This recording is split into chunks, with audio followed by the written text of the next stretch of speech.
Ayan mga ka-opir, meron muli tayong i-repair na Pinsonic CRT TV 17 inch. Yan. So try muna natin kung ano ang issue niya. So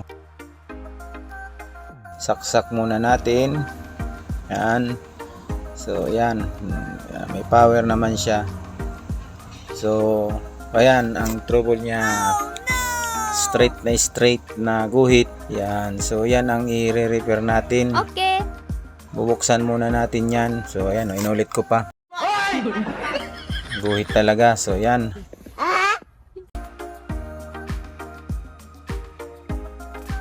Binuksan ko na. So ayan ang laman niya. Okay. Yan.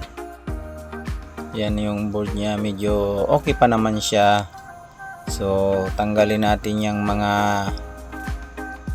wire na yan para mabaliktad natin.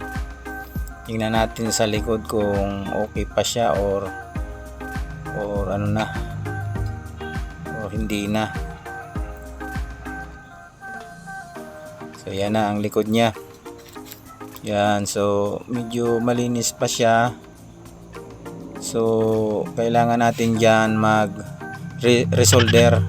So lahat ng makita natin diyan ng mga yung mga ano na, cold solder na, i-resolder natin yan. So ayan, ayan, may nakikita tayo diyan ng mga ano na, hindi na siya, parang hindi na siya nakadikit. Yung may mga yung mga sinuldahan niya, may mga ano na, may mga liig na ba, yung may bilog na. So kailangan natin yang i-resolder. So resolder na natin yan, pati yung jungle IC. So lahat na, para isahan lang. Kapag natapos na nating i-resolder lahat, edi titingnan natin kung maging okay. So ayan, nag-resolder muna ako ng lahat ng mga nakikita kong may mga bilog na sa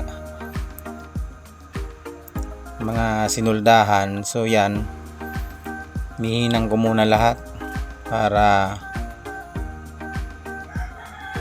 mamaya i-check natin kung mag-okay na. So hintay lang muna. 2,000 years later. So yan, natapos ko na siyang i-resolder lahat. Mag-check na tayo. O ilagay ko muna doon yung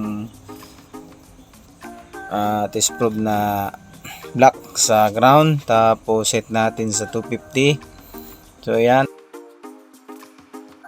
okay, plug in muna natin, tapos ready sa pindutan sa power, tapos tutok tayo sa B+. Hanapin natin ang B+ dyan. So yan, titingnan natin kung may B+ siya. So yan na, power na. So yan, meron naman 110. So doon naman tayo sa 180 volts. Tingnan natin. So ayan, mayroon 180. So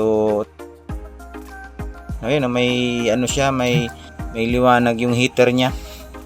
Yan. So tingnan na natin yung screen. Yan, yung di ba? Linaw. So yan lang ang problema niya. So nakuha lang natin sa